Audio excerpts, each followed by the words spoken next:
Hi, my name is Lindsay Koukoski, and this is my story.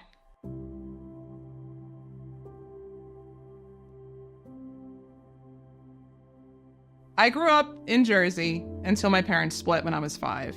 My mom eventually remarried. My stepfather wasn't the nicest person. He was verbally and emotionally abusive and made you feel like you were going to amount to nothing.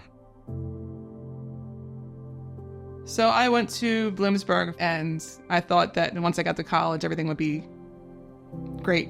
I'd have this life that I can live the life I wanted to live and be the way that I was always meant to be. So I tried everything possible to try to fill up that gaping hole. You know, I tried it with other people's love. It didn't work. I tried it with exercise. It didn't work. I tried it with alcohol. It didn't work. Why? Because that hole can only be filled by God. He says who you are.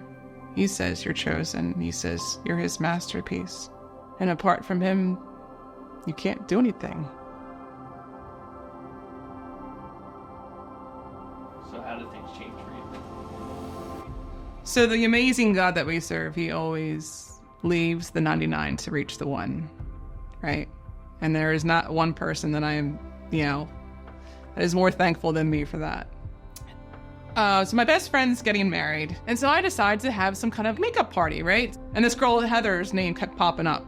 She comes out and we do the party. And there's just something about her that I can't figure out. It's like she's just this piece that I never had. And I remember asking her one day, I don't understand why, I just love being around you.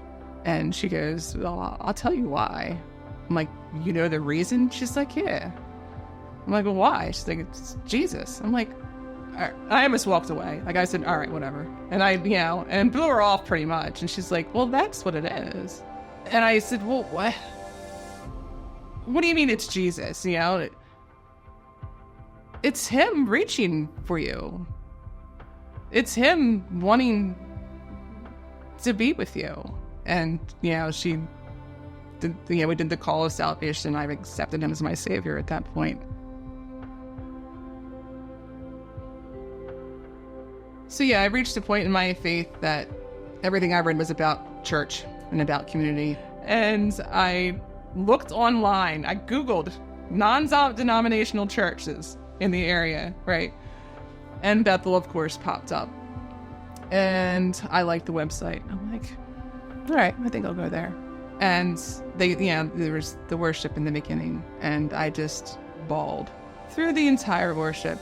Like I just felt God's presence. Like it was just like I was home and I was accepted. And I still had this can't be real, At that point I just kept coming every single weekend, and I couldn't get enough of God and how he was so present here.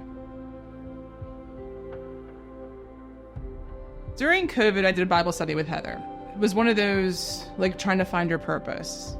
I was like, I'm going to talk to Pastor Tom, because I knew he was the Be Kids one. Let me see if I can join youth. And of course, he was like, yeah, you can join youth. And I'm like, okay. And going there the first time and just loving it. When I was a teen, I just wanted to be heard.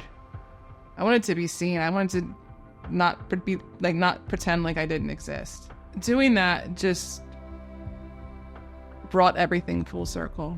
God takes the trauma, the things that you weren't maybe not meant to endure, and he uses it. Being able to use what I went through makes everything worth it.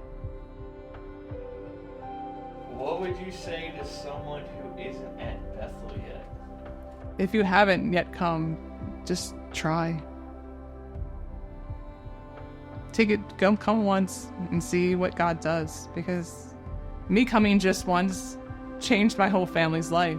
My husband, my kids, it's the ripples for just me coming, for taking that step of obedience and then loving it here and feeling it.